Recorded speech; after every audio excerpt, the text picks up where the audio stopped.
But Yeah. that's the right way to think about it, right? You have to assume the way to frame it in my mind is assume everybody, and to your point, this isn't actually the case, unfortunately.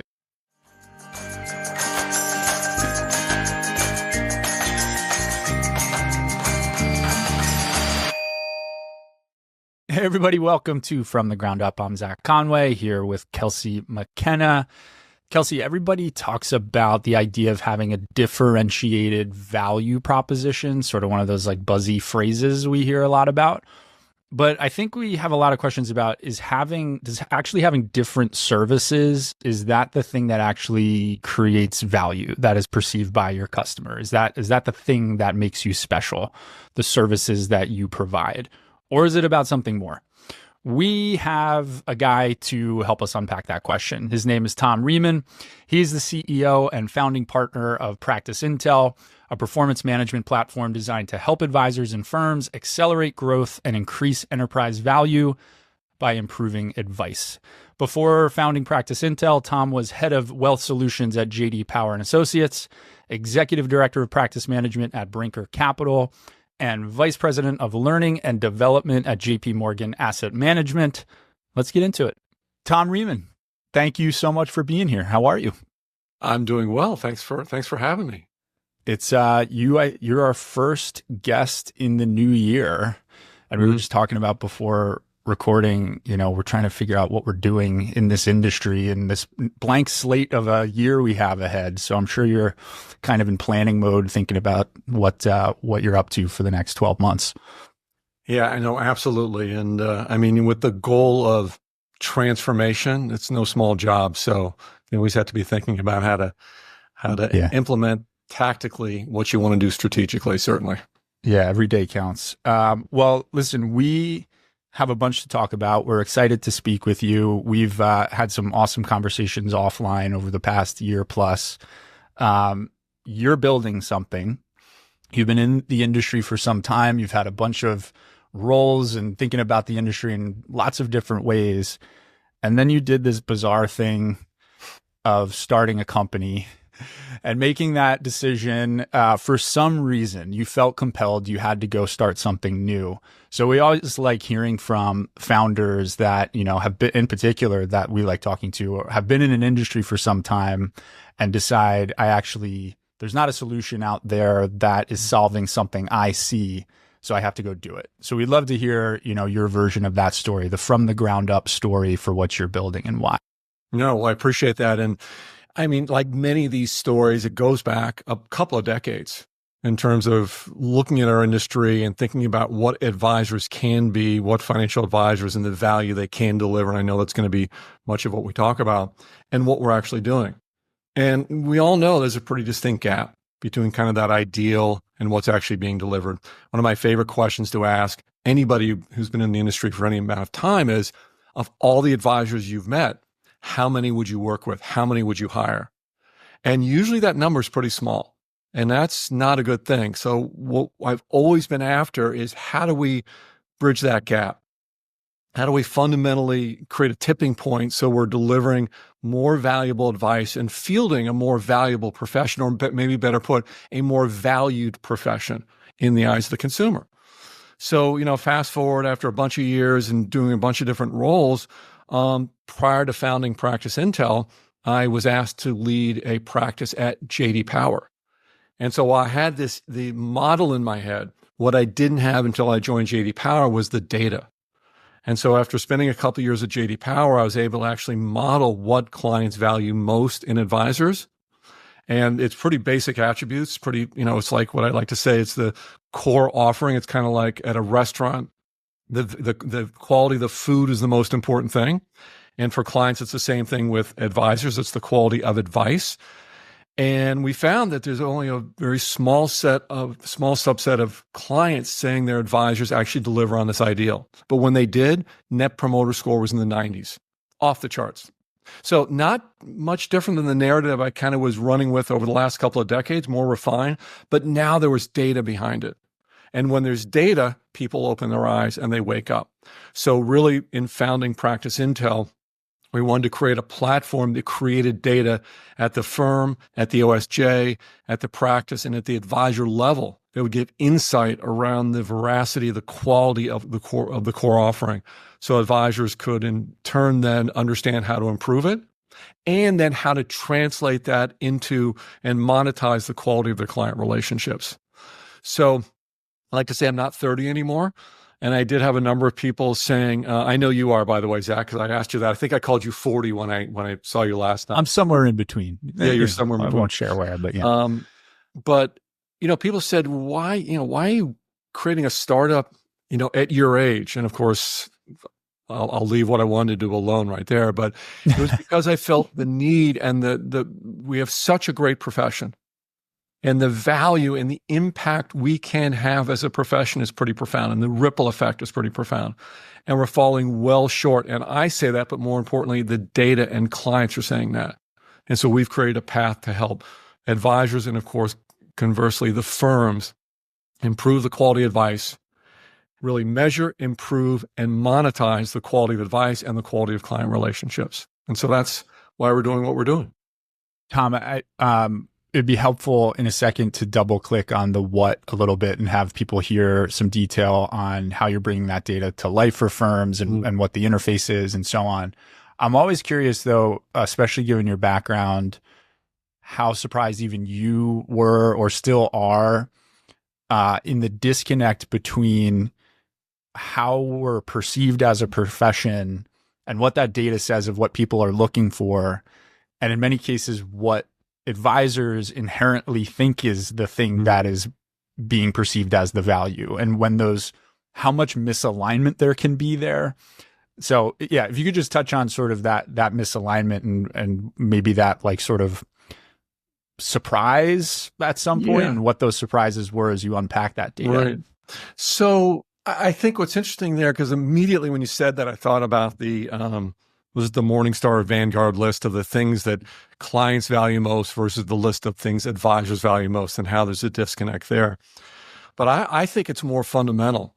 I think the disconnect is in the most advisors feel as if they are valued as professionals, when most clients don't necessarily value advisors as professionals. So it's more fundamental than that.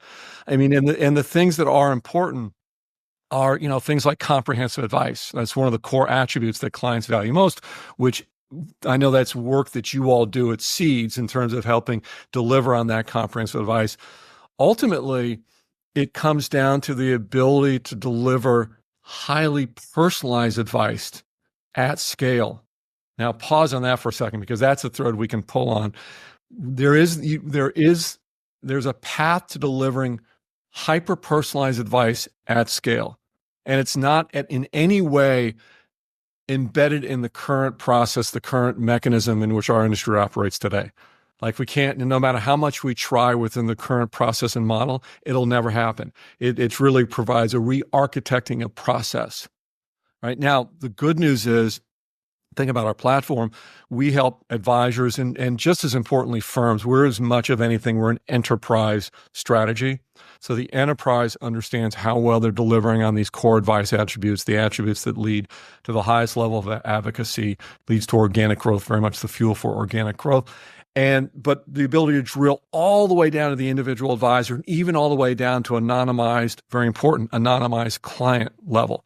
So client persona, knowing exactly how they're doing what they're doing. And that data, it really creates that irrefutable moment of truth, right? So they can, I think I said it at Future Proof when I was on a panel, I said, how many of you advisors in the audience, think your clients, think you're doing a really good job with your clients? Well, of course, almost every hand went up. Right. And my response is, well, you're probably right, but the question is, how do you know? And by the way, you're probably right was just being nice, right? Yeah.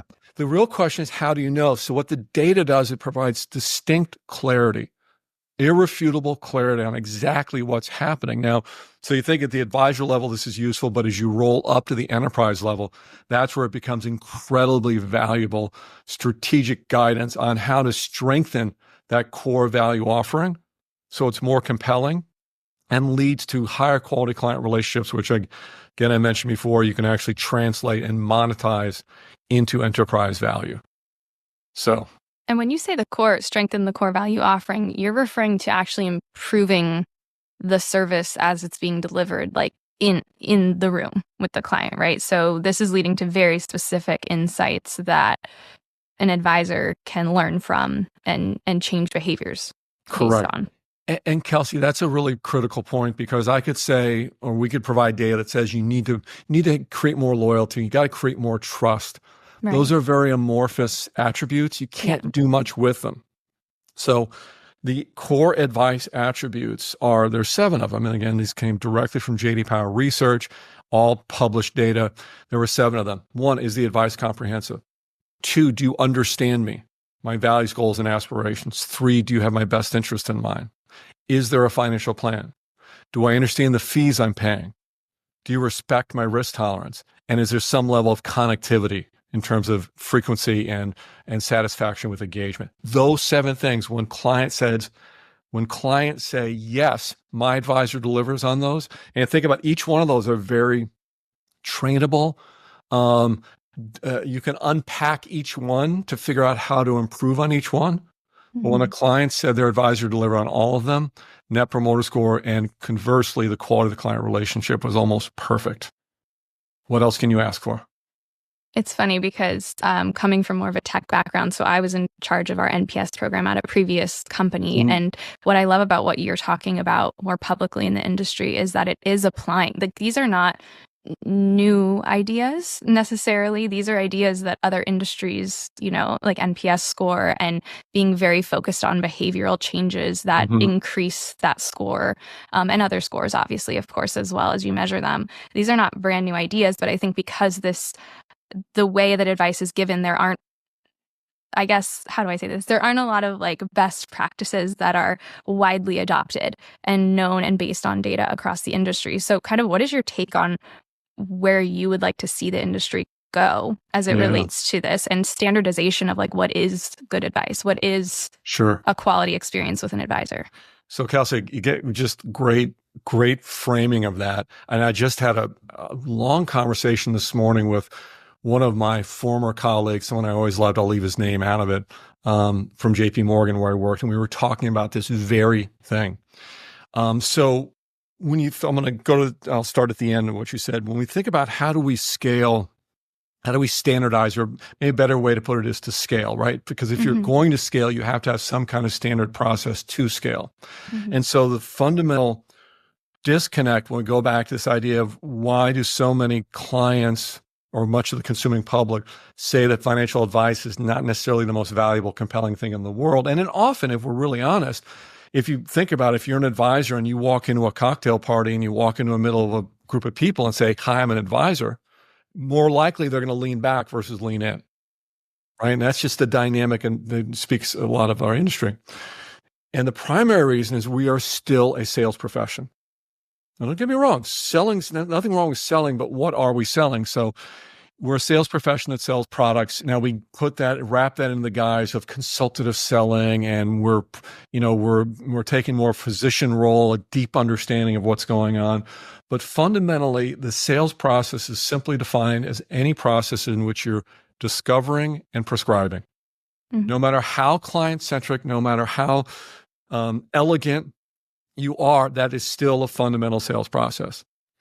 Whereas the advice process, which is what we have modeled, and by the way, we've modeled it simply by taking it from another industry, as you mentioned, from process consulting, from organizational science, is a model in which it's co-collaborative and a co-creative process where you're creating it together. And the entire goal is to teach each other as much as you can to know about each other, by the advisor telling the client everything they know about financial advice, the client telling them everything they know about themselves, and work together as they navigate forward to make those decisions. That's a very simple definition, by the way. There's more depth to it. But when you get to the end of that process, what happens is the client can go, I think I understand exactly what I need to do and why, which is far different than a client going, okay, I think that sounds like a good idea. And the whole dynamic, and there's all sorts of things. You create trust much more quickly because of a process of shared vulnerability, and that'll get very deep into organizational science, which we won't do today, right? But these are all critical things we need to understand if we're going to effectively morph an industry where the fundamental dynamic is a deep, deep sense of intimacy with the client. And that is not something people give up easily, right? And so that's part of the answer. And I'll get too geeky on you, so my apologies if I have already. It's awesome, but that is where sort of the rubber meets the road, right? I think when advisors think about improving the perception of value, there's a natural tendency to say, I need more knowledge, I need more services, I need more technical skills, I need more complexity, because I can lean on that, and it's transactional and I understand it.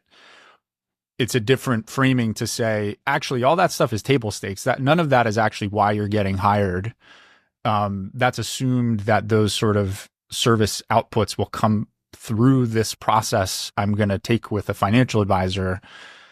It's the matching of the discovery to those prescriptions, but in that collaborative way that requires a framework to establish that and have deeper conversations. And, it's not just give me numbers and I'll give you a report. You have to, there's some nuance to it. And so anyway, I think I'm jumping ahead. I want to frame up, the rest of our discussion around this topic. We've talked about trying to drive a differentiated value proposition. And I think we can even pick apart the framing itself. I think we have some thoughts on, but as advisors think about, I want to be differentiated in what my value is to consumers in this industry.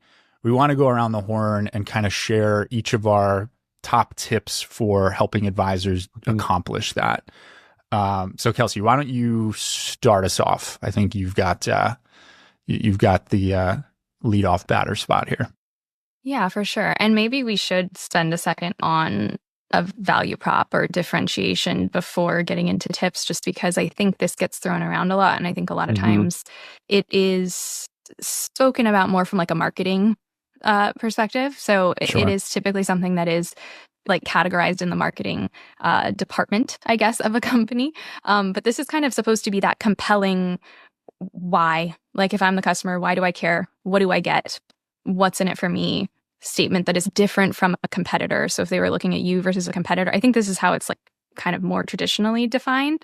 Although I do think as we talk about this, I think we're going to probably spend a little more time on other areas. And it's not just a statement, I guess, is the point. And I think this is something that gets confused, where you think you can just throw a statement out there that sounds different from a competitor, and that in and of itself is going to stimulate organic growth versus the more broad context. So my advice is tied into that idea that. Well, and Kelsey, this is where, remember, Yes. I said at the beginning, I was going to toss a bomb out. Here we go. So Okay. this whole idea of different, different doesn't matter at all unless it's different because it's more valuable. Right. So I can be different. I can show up, in shorts, no shoes, and, a t-shirt, and with a shaved head, whatever. I'm just trying to be different, right? And I'm going to be different, right? Or whatever it might be. So the key thing is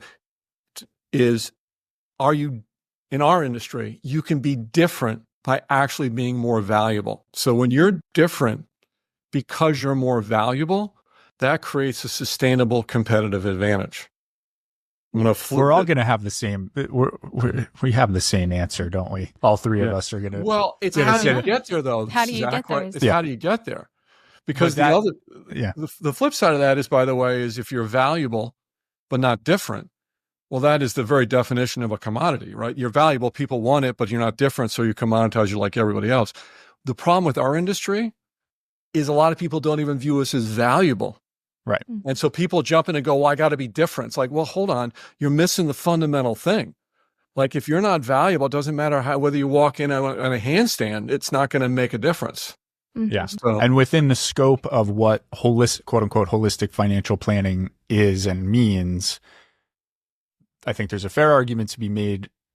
There's not a lot left in terms of differentiated service offerings, right? If you're doing some seemingly esoteric thing for some key component of planning and you have a very specific niche, that is, in general, broadly speaking, different, but it doesn't mean, to your point, that, broadly it's valuable to a customer base. So, anyway, yeah, Kelsey. Well, and Zach, actually, just because I was thinking about this, I do some of my best thinking when I'm walking my dog, by the way, which I do once or twice a day.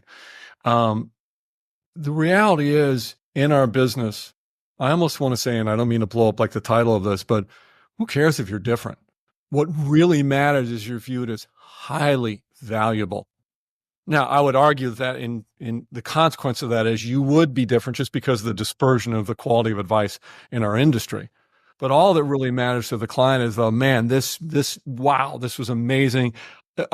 So anyway. But that's the right way to think about it, right? You have to assume, the way to frame it in my mind is assume everybody, and to your point, this isn't actually the case, unfortunately, but assume everybody knows how to do a Roth conversion and when and why, and that's the best thing to do for that person from a planning deliverable. If all of that is apples to apples the same, we can all do the actual professional service output stuff the right way, for the right client in the right moment. Then what else is it? Why, if all the advisors can do what we all should be able to do based on our credentials and whatever, why are you getting hired over the advisor down the street? That's the way I think. But firms, even in what you just said, in the right moment, that in and of itself for me is a different. Questionable thing, because there's a lot of, at least from what I've experienced with serving advisors, there is some kind of randomness depending on the depths of understanding of the client and how, and also how long they've known the client and what their offering was when they onboarded the client. Like there's so many things that are seemingly kind of random still left over, even within those like more tactical, like everyone knows how to do this, but when you do it, why, how you explain it, like all of that detail, I think is where there is a lot of room for, improvement, or I guess a higher quality standard in terms of what does that mean? Like what is table stakes to do it at the right moment? And Kelsey, that's actually, when you say the right moment, that's a thread you could pull on for 3 hours, because that's a very complex dynamic. I almost suggest, if you bring it all the way back, because we're talking about, yes, Roth conversion or whatever it is that you're college planning, or how much you're putting away, or what kind of debt you should dispose of, etc. The question can become, what's the real purpose? What's the goal of engaging with a client? Now, that may seem like a really simple thing. Now, if you take a big span of advisors or leadership, it might be, well, it's to, generate AUM. Yes, and that's not a bad thing. But what's the fundamental real goal when an advisor engages with a client? And I'm going to toss that back to you. Mm-hmm. Well, you're actually getting at one of you're getting to my tip almost. Oh, cool. Okay. So there we go. I feel like I should use this as an open for what I was going to say. And I am going to go a little bit kind of broad, I guess, with my tip, because like I was saying before, I think this can get distilled down into like marketing and sales talk. But I think really what I would recommend if someone is trying to create a differentiated value prop, and that's their goal of listening to this episode, is to really kind of step back and consider. There's a writer called Alex Hormozy. He's a business writer, and he talks about the dream outcome. So really sitting and understanding your customers, or at least one customer, and understanding what would their dream outcome be of working with me. And if you can explain what that is, then you can really work back from that point in terms of how would I get them there? Am I even able to deliver that today in any way? Because I think a lot of times these service offerings are being defined from the advisor's point out of like, these are the things I can do, these are the things I can offer, these are the products I can offer, these are the strategies and tactics and all the things. And so it's kind of like when you have a hammer everything looks like a nail in that whole setting. Whereas if you start with like, okay, this is a real person in front of me that is new. What is their outcome? What outcome are they even seeking in trying to engage with me at all?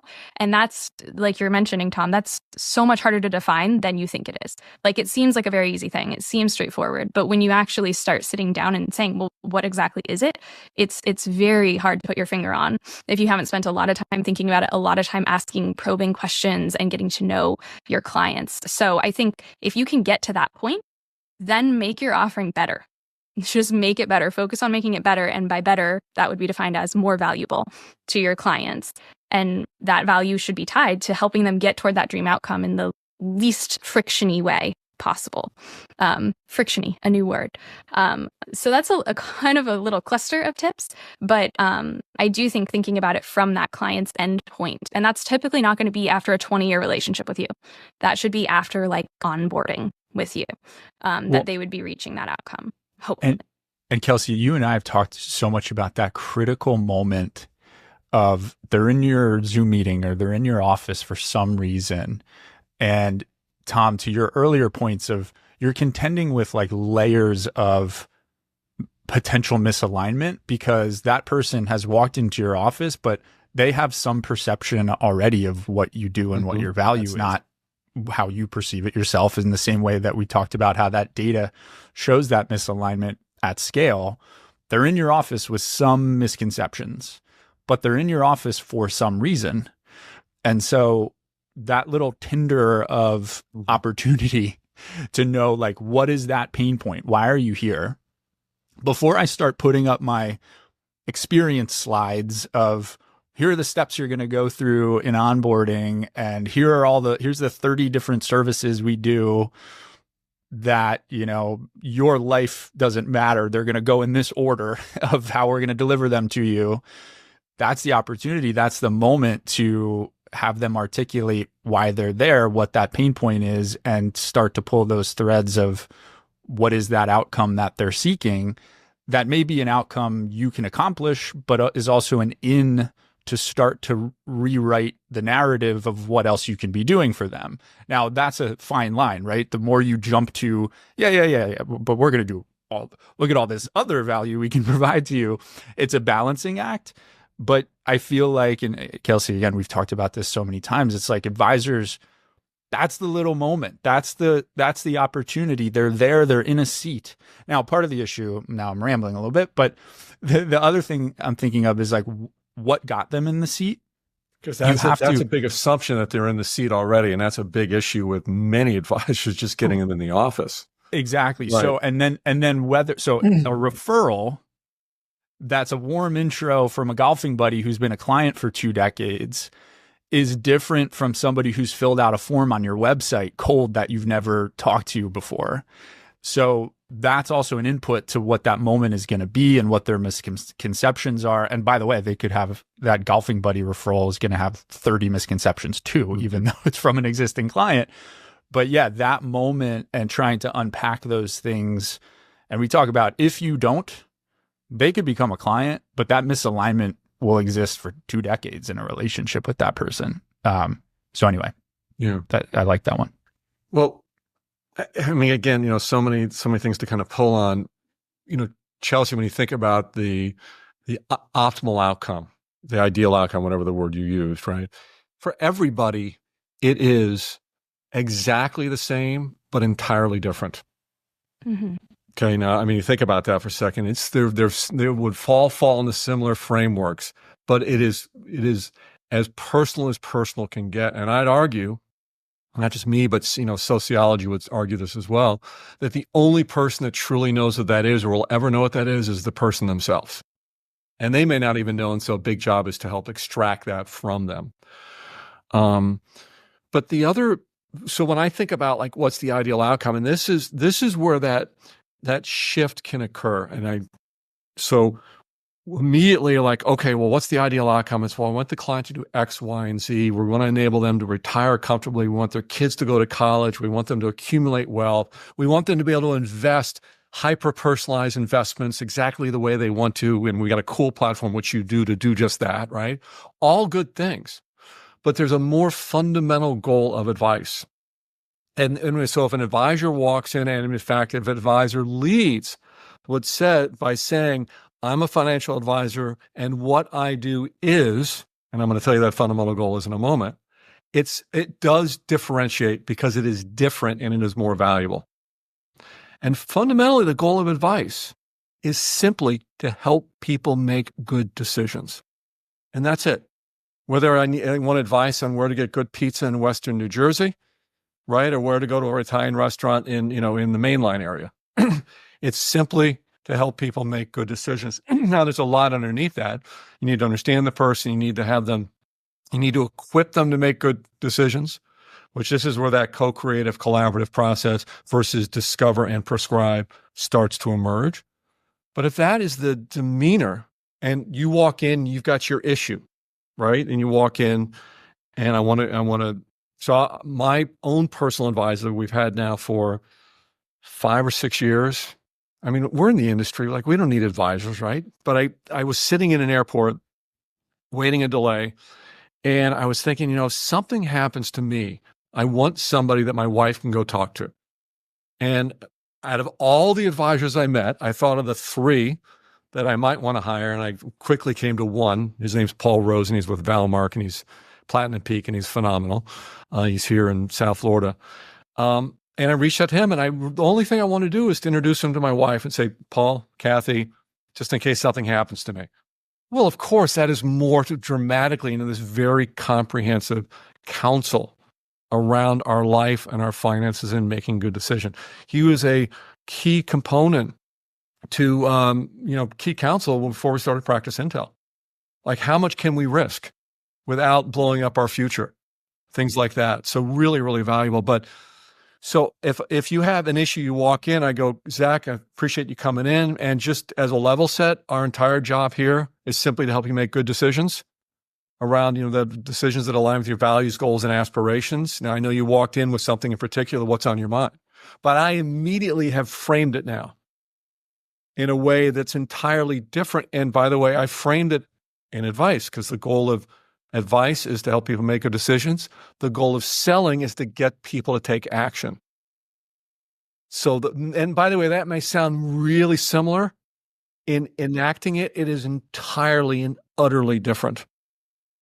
And that's what we can train our industry to do, is to be more of helping people make good decisions. It's a process. Tom, can you share a tip? Share whichever you want to add in here. But anything about, because your platform is about insights at scale and figuring out how to apply them, can you share a little bit and maybe sort of anecdotally of, from a user perspective on the platform, as they think about differentiation and this idea of delivering value in a clear way? How are they ingesting this information of 300 households or 500 households at scale? Can you bring that to life a little bit in a tip you share of, okay, they have this data, they see it at scale.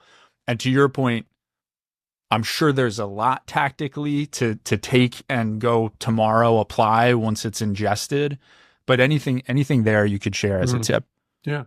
Well, as a platform, so we do help advisors and conversely the firm as a whole collect unique data sets at the practice level. Now, it is anonymized data because there's compliance risk in the data itself. There's reportable events possible based on the data we're collecting. But the advisor is able to collect, and it is survey-based, but they're very tight, very rigorous surveys. The whole goal is to create a high level of quantity as well as accuracy in the data itself, right? To ensure you're not just getting barbells and things like that.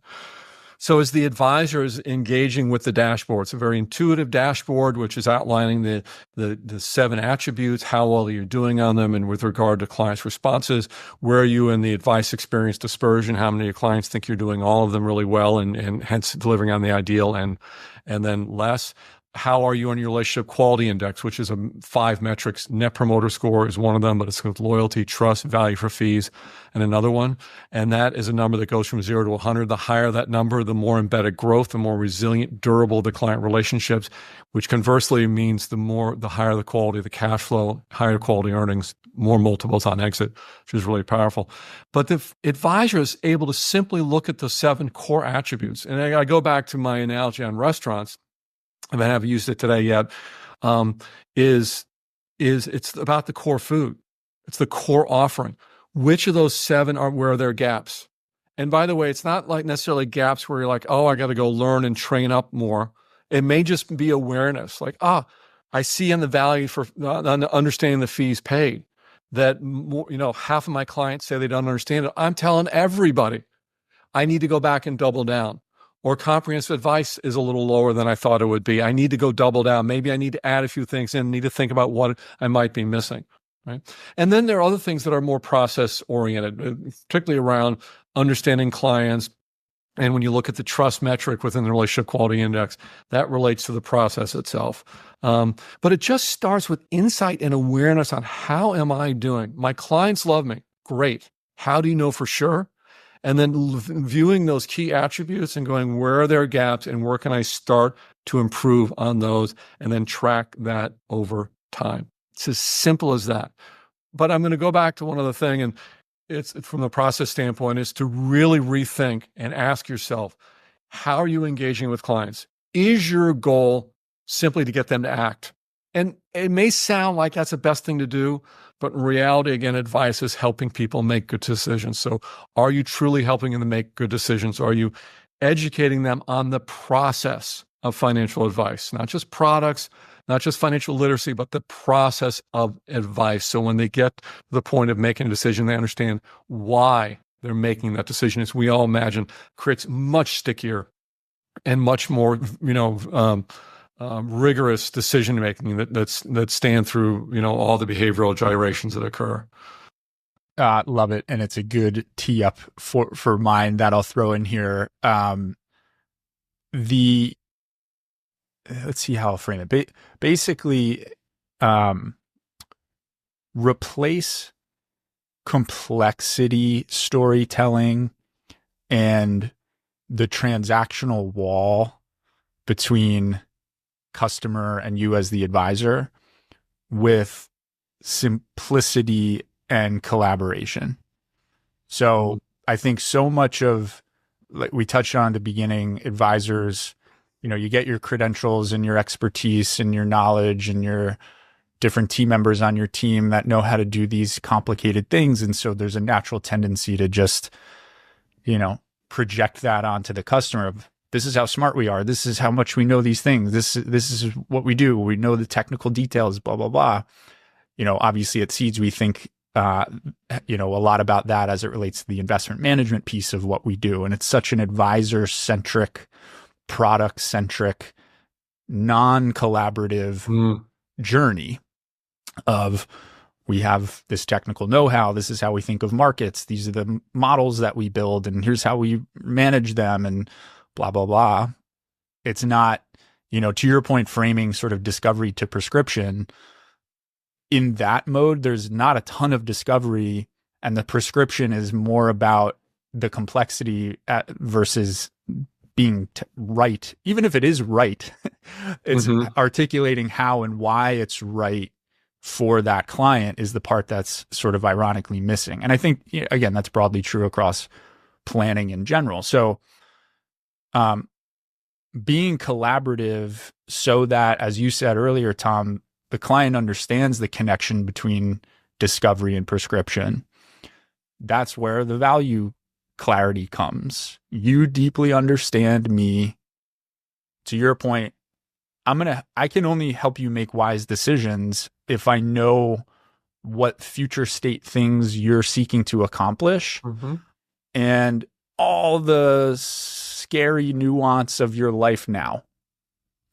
And I'm valuable, and the thing that can't be commoditized is my ability to hack those now and then and show you the matchup in between. And so anyway, I guess the short version of that is like, as a tactical thing to maybe think about and take away as an advisor is try to throw out the complexity narrative and think about the dot connection narrative and collaboration. And Zach, when you think about collaboration, if the goal is to equip the client to make good decisions, then you have to simplify it. It's inherent in the process because you want to make it as simple as possible so they start to get it. And that as they get it, you can start to fill in the other pieces and a little more complexity over time. And the other part about this, so important, is it's a journey. It's not transactional. So yeah, there's more complexity to engaging or enacting a financial professional role than people think. And it's not just the product complexity. It's just not the market complexity. It's the complexity of advice. There's a reason why people at McKinsey and Accenture and PwC and all that make a lot of money. They're organizational consultants. They're not organizational salespeople. They're organizational consultants. They go in and they help people that's, by the way, very much of our work comes from that side of the world because it's a great model to replicate that advice process. So I said this in the Adam Holt episode, but I'm going to say it again because I feel like it applies. So your expertise doesn't mean anything unless you can use your expertise to deliver value to the client. So in the way that you're talking about it, Zach, when you were explaining it, I'm just thinking of don't sell your expertise. Don't sell that. Sell the value that your expertise helps you deliver to the client. And if you're going to sell anything, that should be what you're selling because that is truly the value. And I think a lot of advisors are stuck in kind of that mode of this is my expertise, this is my expertise, this is my expertise, trust me, trust me, trust me, versus showing how that expertise and demonstrating as you're having a conversation or as you're engaging on social media or as you're wherever you are, using that expertise to show that you can help deliver advice, as you're saying, Tom, like really high quality, personalized advice. That's the whole point of having the expertise, is not to go list it all off and use that as a pitch. And so Kelsey, think about it. By saying I can help you make good decisions, that is the enactment of all your expertise, right? And so what's so important in our industry today is that those first 30 seconds, that even if you go in and go, I have a lot of expertise. And so what you're selling is the ability to help people make good decisions. And so if you go in and you're like, I'm not going to pitch product, I'm just going to get to know them. That's almost as bad as pitching product because people are like, what do you do? Oh, I help people realize their dreams. Okay. So what do you do? Right. So you got to get hey, what I do is I'm an advisor and I help people align their financial decisions with their values, goals, aspirations. We use financial planning process. We leverage technology. We have a whole bunch of strategic partners we bring into fold. I have no idea how or if I might be able to help you. The only way I'll know is if we have a conversation, see kind of what you're doing and where you're trying to go. Boom. Now, I did that really fast, but think about that. I know you picked up on that. How many advisors say what I just said? Yet, if you were someone I just walked up to, might you go, all right, I'll take a moment. Right? So that's but what's funny is what you just said, there's little bits and pieces that you see everywhere. You see it on every services page. You see it all over the place. And I was just on a tangent with Zach about this the other day, where all services pages say almost the exact same thing. And they don't speak to how all of these different pieces of the offering tie together to deliver anything meaningful, in the one-to-one relationship.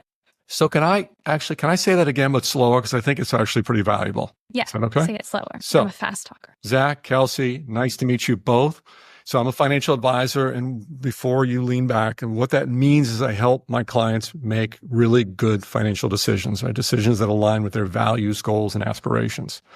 We leverage a very robust financial planning process. We use technology to help us with sort of planning and sort of future casting. And we have a whole boatload of strategic partners to bring needed expertise that we don't necessarily have internally. Now, I have no idea how or if any of this would be of any use to you. So the only way what we usually start with is just kind of a brief conversation, get an idea of kind of where you are today, what you're thinking of doing, what you're doing today, and to see if it even makes sense to go any further. How's that sound? Yeah. So that middle That's the services page, is here are Yeah. our partners, here are all of the things that we do. Right. It's the bookends of that are really where you're saying, why do we do all of this? Why do we have all of Right. this? That you're getting at, like the why and the value. Now, I'll add, I mentioned hyper-personalization before. So how valuable is hyper-personalization? I'm just going to ask you that as the founder and of Seeds Investors. Pretty important? Depends how you're asking the question. Okay, all right. So let me back out of that. So think about hyper-personalization. It does seem to be a buzzword, right? And the idea that you want everybody to get their own specific, unique experience, which, by the way, they do anyway because it's their own unique experience. Right. But the only way to scale that is to put the responsibility for the ultimate construction and decision-making in the hands of the client. You can never scale it from the advisor end. It's inherently impossible. So through a co-creative, collaborative process where you're enabling the client to make good decisions, equipping them to do so, ultimately each client is hyper-personalizing their own advice and doing so with some level of competency. And of course, you're there like a Sherpa to ensure they're not missing anything or seeing there are any big gaps. That's how you hyper-personalize. It's through process. And that is the distinction, right? We get frustrated sometimes with that buzzword in that it makes advisors believe that there's an express demand around.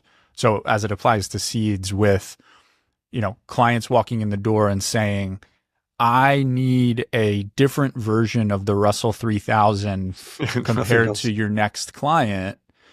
Right. Is not what they're asking for, right? They're not necessarily, the primary demand is not an expression of give me more choice, that the outcome of which has to be different than your next client. It's the collaborative point. It's do I feel like you understand me? Are you helping me understand me in a deep enough way that the output, so the investment portfolio, the planning, all the different services around it, I inherently feel comfortable are right? Because the doctor analogy, right? You've done all the blood work. You've asked me my family history. You've asked me my mental state of mind right now. You've had deeper discussions with me. That's what I care about. I don't want to be a line item in an Excel spreadsheet and get the same assembly line outcomes that everybody gets, because that inherently means those things may not be right for me because you didn't go deeper in understanding what my needs are. That's what personalization is. That's what people actually are seeking, in our opinion. Not, it just has to be different. I just want to make sure it's different. Yeah, and actually the hyper-personalization, where that ultimately comes in, is the actual life outcome realized by the client, which is a continuous frame. It's like a movie, right? It's not just like one thing. It's a continual enactment day in and day out of their preferred and ideal life that they want to live, that you're helping them basically fund and create through making good decisions that align with those values and outcomes they're looking for, right? So, Tom, love it. This is like the group to talk about this stuff for, 10 hours. So we'll leave it there. We very much appreciate your insights. Before we wrap though, Tom, could you share where should advisors find you? How can somebody reach out and learn more about the platform? Yeah. So, they can, of course, go to our website, which is pracintel.com, and then you can follow me on LinkedIn, Tom Riemann, CPWA. Those are probably the best way, and keep an eye out at different conferences. We try to do as much speaking as possible, but that would be the place to go. Happy to engage anybody that's interested. Awesome. And if anybody hasn't checked out Seeds, go do so, www.seedsinvestor.com, and we'll see everybody next time.